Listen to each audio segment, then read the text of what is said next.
morning. Right. I worry about Kevin McCarthy because he's on every Friday. I wonder if it's his Monday.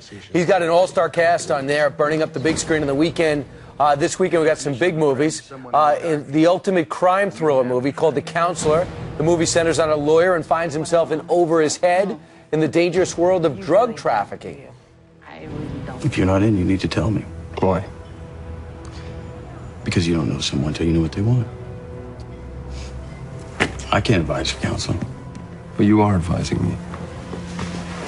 I just need you to be sure that you're locked in. Fox News contributor, movie critic himself, Kevin McCarthy, joins us right now. Hey, Kevin, hope you're locked in because we need you to perform. Tell us about The Counselor. Brian, Elizabeth, Steve, how are you this morning? So good to be on. Now, here's the deal. I was so geeked out about this movie. You have Ridley Scott, the director, who did Blade Runner, Alien, Gladiator. You have a great cast, Michael Fassbender, Brad Pitt. Obviously, Penelope Cruz, Javier Bardem, and one of the greatest authors of our generation, Cormac McCarthy, writing his first script. Now, he wrote the book for No Country for Old Men. The problem with this film is the dialogue feels like it was written for a book. It's too wordy. He didn't know how to transition into writing a screenplay. Now, on a positive note, Michael Fassbender is fantastic. He continues to prove he's one of the best actors working today. But my biggest issue here is the last 3 minutes of this movie. Honestly, bring a stopwatch, go to an hour and 50 minutes, and then roll out. Just leave.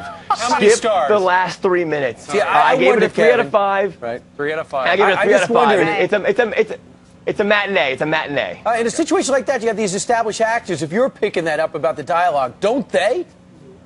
I don't know. I mean, Cormac McCarthy is such a famous writer. They probably just said, okay, this is probably really good to read, but it just feels like they're reading like a theatrical play. It does not make sense for a movie. Right. It's a good matinee. Just don't pay the full ticket price. Okay. It's like book on screen. What about Bad Grandpa? Because we've been giggling just with the clips. Is it worth it? If you would have told me in January that I'd be giving a better review to Bad Grandpa over The Counselor, I would have laughed.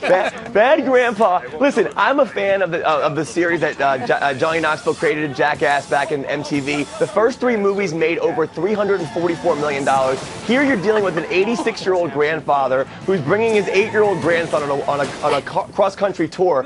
Now, the pranks they pull are genius. I was in pain laughing. I had tears in my eyes. Now, for people who don't know, they film these with fake cameras, with hidden cameras. Then they go in afterwards and tell everybody that they just shot for a movie. Do you mind signing a release? Some people won't sign releases, though. That's why their faces are blurred out during the movie. I gave it a 3.5 out of 5. It's the hardest I've laughed at a movie all year. Not necessarily the best comedy of the year, but definitely the funniest I've seen so far this year. And again, if you're not a fan of the series, you might not like it. But for me, growing up on it, I really enjoyed it. Okay, well, that does look hilarious.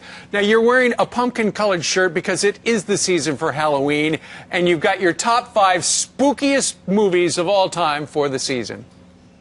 I did. This is just a list in no particular order. You have Psycho, obviously Alfred Hitchcock's classic. The Exorcist from 1973. A little movie called Halloween, John Carpenter's masterpiece with that very, very famous, beautiful score he wrote for the movie. Also a little movie called Alien, which most people consider to be a sci-fi film. It's one of the scariest movies I've ever seen. And then finally, The Shining. And really quick, about Psycho, a couple of cool little facts about that movie.